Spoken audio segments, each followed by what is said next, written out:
This content is purely educational and does not constitute financial advice. I am not a CB registered financial advisor or planner. It's crucial to consult with your financial advisor about the risks associated with stock market and mutual fund investing. Any trading decisions based on the contents are your sole responsibility. The channel and its owners cannot be held liable for any financial losses you may incur. Please invest wisely in stocks and mutual funds.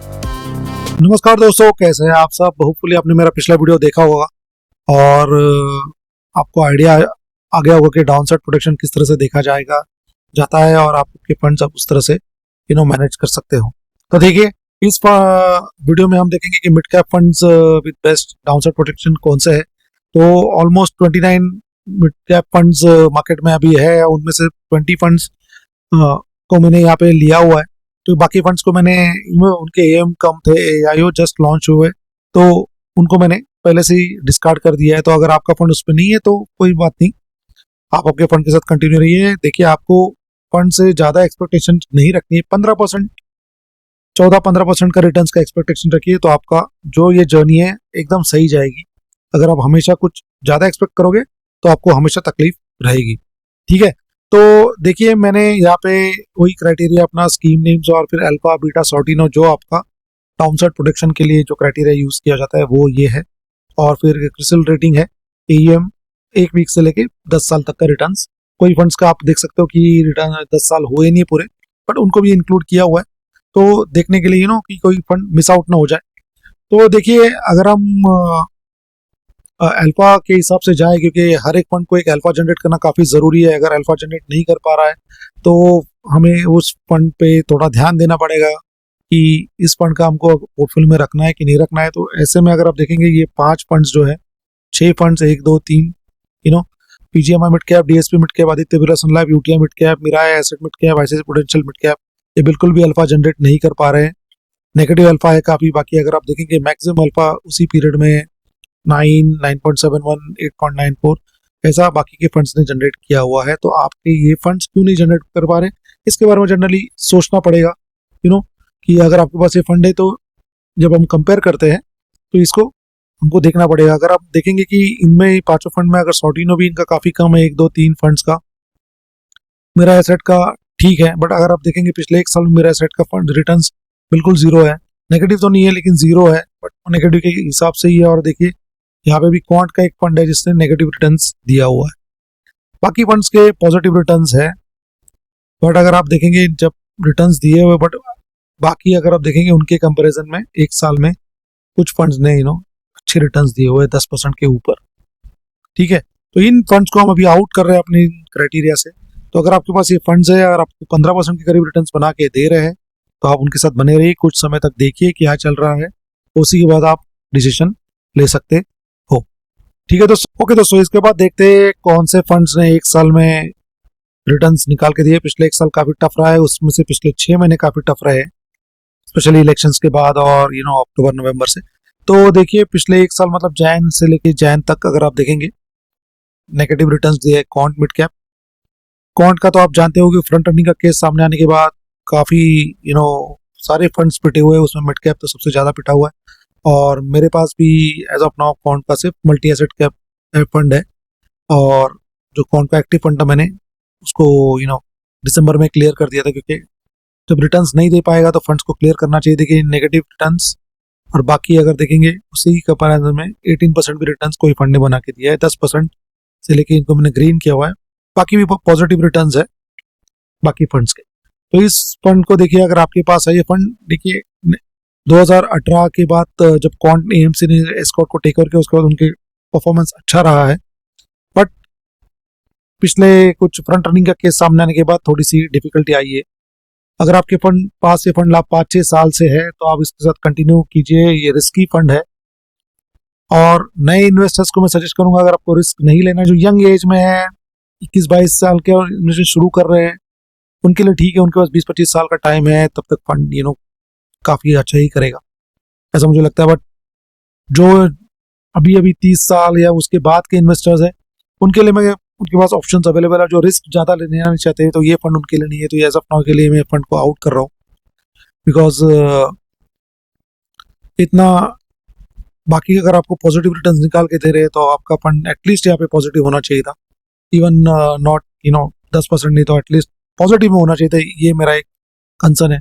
उसके बाद देखिए आता है fund, अगर हम देखेंगे 1 year में तो सारे प्रॉफिटेबल में हैं। उसके बाद हम देखते हैं कि कौन से फंड ऐसे हैं जो 2 साल में ईयर टू डे में जिन्होंने परफॉर्म नहीं किया है, मतलब पिछले मार्च का डेटा है, मार्च फर्स्ट वीक का, तो पिछले मार्च 2024 का से लेके अभी तक मार्च फर्स्ट वीक का, तो देखिए उसमें 2 ही फंड ऐसे हैं जो मोतीलाल ओसवाल और HSBC मिड कैप, जिनका नेगेटिव -20 तक है। बाकी अगर आप देखेंगे SBI -10 जा रहा है।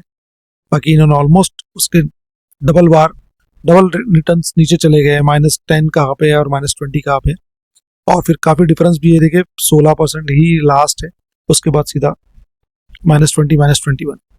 अगर आप HSBC को देखेंगे तो यहाँ पे भी उसकी पिटा हुआ है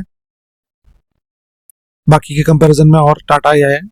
उसके बाद वापस HSBC यहाँ पे भी है 3 महीने में, और यहाँ पे भी उसका सबसे मैक्सिमम गिरा है 1 मंथ में, और ये 1 वीक में थोड़ी रिकवरी है।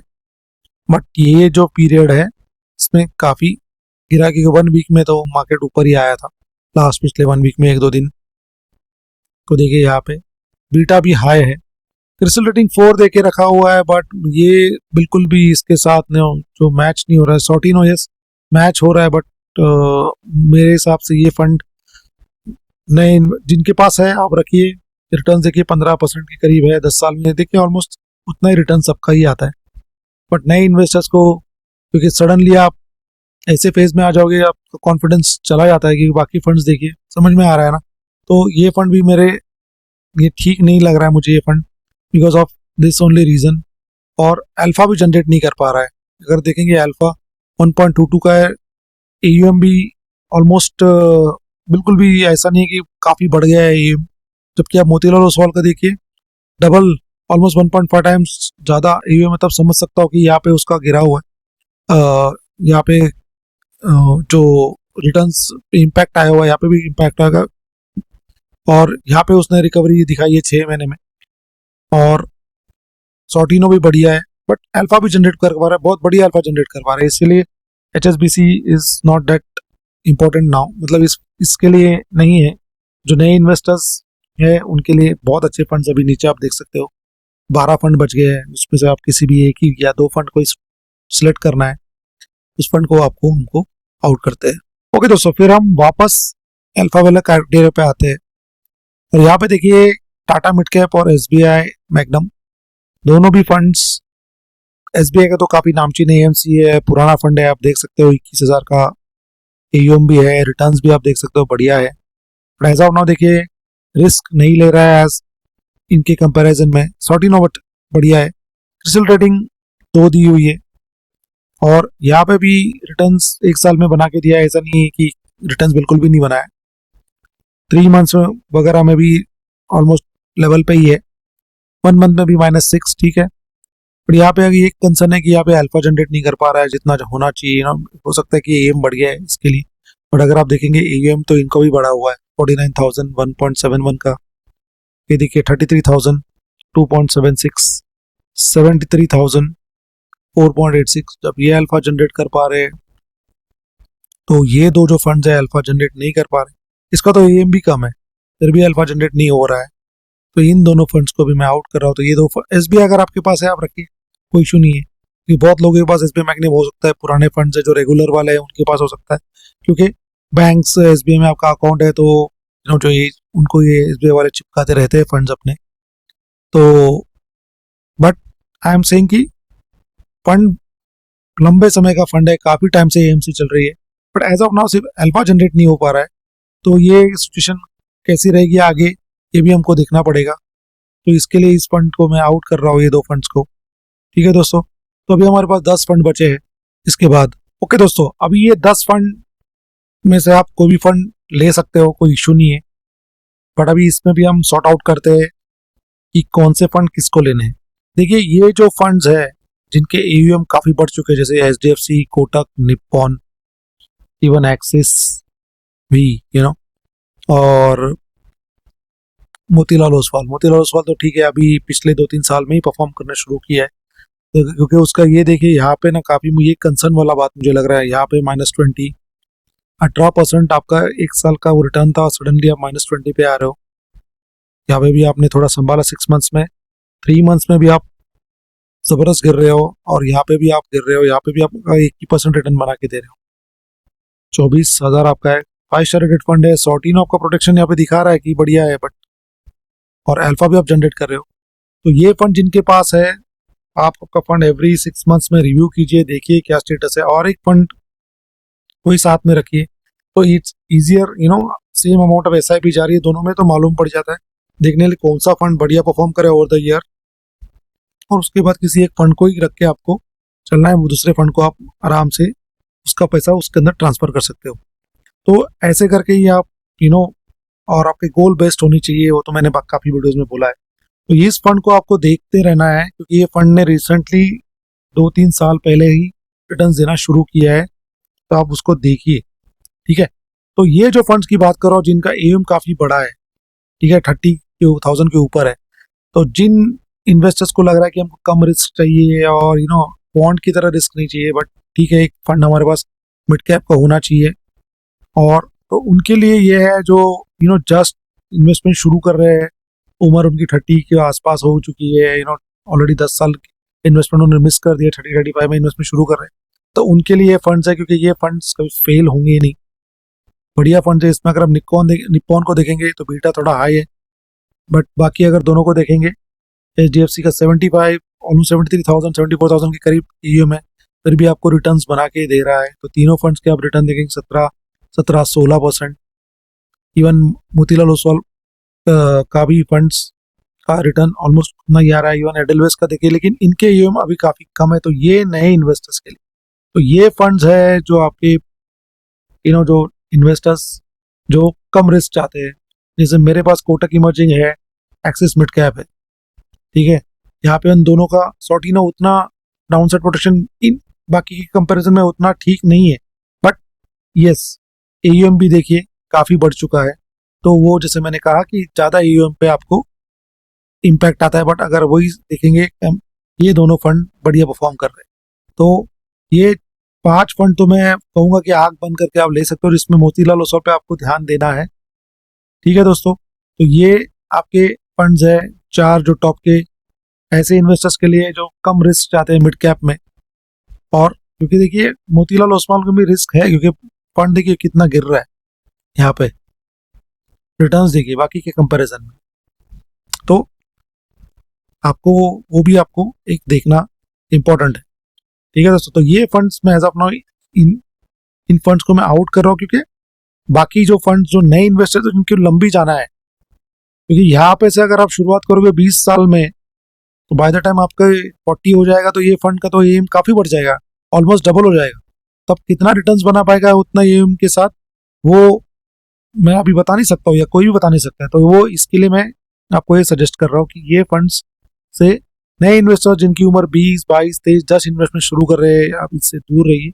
आप एक आध फंड इसको रख सकते हैं, और फिर एक कोई कम जिसका AUM है वैसे फंड रखते हैं, जैसे जिसमें इन्वेस्ट को सजेस्ट करता हूँ, ठीक है दोस्तों। तो वो ध्यान दीजिए कि क्या किस हिसाब से आपको ये बोल रहा हूँ कि कौन से फंड्स आपको किस तरह से रखने हैं। तो ये 3 फंड्स जो है इनको तो एज ऑफ नाउ मैं कह रहा हूँ, इवन एक्सिस को भी, कि आप इन फंड में अभी मत जाइए, जो आपको एक फंड रख सकते हो, एक आध फंड, बट ये जो फंड्स है अभी देखिए सारे 5 स्टार, इसमें महिंद्रा मनोलाइफ भी अभी जस्ट नया फंड आया हुआ है, 10 साल पूरे भी नहीं है, इसी को भी आप रिटर्न्स बना के दे रहा है। अगर आपके पास एक फंड है आप बने रहिए, बट मैं सजेस्ट करूंगा कि इसके बजाय बाकी फंड्स आपके पास अवेलेबल है तो आप उसमें से चूज कीजिए। ये वाला फंड भी मैं कहूंगा कि मैं नहीं, और इवन फ्रैंकलिन प्राइमा भी, क्योंकि आपके पास बाकी जो फंड्स है आपको देखिए 2 के ऊपर आपको जनरेट करके दे रहे हैं। इवन सुंदरम मिड कैप भी काफी पुराना फंड है, एक टाइम पे फंड ये मेरे पास हुआ करता था, यहाँ पे भी नंबर 4 पे है, लेकिन उसका एम बढ़ा नहीं है काफी टाइम से, बट अब उससे अपने को फर्क नहीं पड़ रहा है। यहाँ पे सबसे कम रिटर्न उसका ही है 10 साल में, तो इसके लिए ये इसको भी मैं करूंगा आउट। अगर आपके पास ये फंड है आप इसके साथ बने रहिए, ठीक है। देखिए 3 के ऊपर भी नहीं है इसका अल्फा, तो इसको भी मैं अभी आउट कर रहा हूँ। तो देखिए ये जो आपके फंड्स मिले हैं आपके लिए, जो नए की इन्वेस्टर्स के लिए, बट इसका एम काफ़ी ज़्यादा है। तो इसको भी मैं कहूँगा कि आप जो नए जस्ट स्टार्टिंग कर रहे हैं इसमें जाइए मत। दो फंड्स है आपके पास, उसमें से अगर मैं कहूँगा सबसे बेस्ट है इन्वेस्को का फंड, ईएम भी कम है, अल्फा देखिए, सॉटिनो भी ठीक है और रिटर्न्स भी सही बना के देगा आपको, ये कोई इशू नहीं होगा। क्योंकि जो बंदा 20 साल की उम्र से शुरू कर रहा है उसके लिए जब तक वो 40 का होगा ये फंड 70 तक चला जाएगा ज़्यादा से ज़्यादा। बट यहाँ पे अगर आप शुरू करोगे तो ये ऑलमोस्ट 1 लाख 1.25 लाख तक चला जाएगा। क्योंकि अगर परफॉर्म करता रहेगा तो चला ही जाएगा, बट आगे जाके किस तरह से परफॉर्म करेगा 1 लाख के बाद जब एम हो जाता है, उसमें मिड कैप्स कंपनी ढूंढना, वो फंड मैनेजर का स्किल, काफ़ी कॉम्प्लिकेशंस है उसके अंदर जो कॉमन इन्वेस्टर नहीं समझ पाते। बट एक फंड मैनेजर को जो हम भरोसे पे देते हैं पैसा, तो उसका जो स्किल है वो यही चीज़ के लिए कि जब एम बढ़ता है तो किस तरह से आपको रिटर्न्स जनरेट करके दे। यहाँ पे अभी अपना तो सही लग रहा है, बट आगे देखना पड़ेगा। बट नए इन्वेस्टर्स के लिए कहूँगा ये दो फंड्स है, काफ़ी एम भी कम है, रिस्क भी ले रहे हैं, अल्फा भी जनरेट करके दे रहे हैं, ये रिस्क थोड़ा कम ले रहा है, ज़्यादा अल्फा जनरेट करके दे रहा है। ये सब देखिए, यहाँ पे भी देखिए, यहाँ पे 3 महीने में सबसे ज़्यादा गिरा हुआ है, यहाँ पे इन दोनों का अच्छा रिटर्न आ रहा है। तो काफ़ी टफ था ये सिलेक्शन करना, बट ये 3 फंड्स के साथ आप देखो। इसमें से मैं कहूँगा जो नए इन्वेस्टर्स है एडलवेस और इन्वेस्ट का रखो, या एक इन्वेस्ट को आप HDFC रखो, तो 2 फंड्स आप चलते रहेंगे।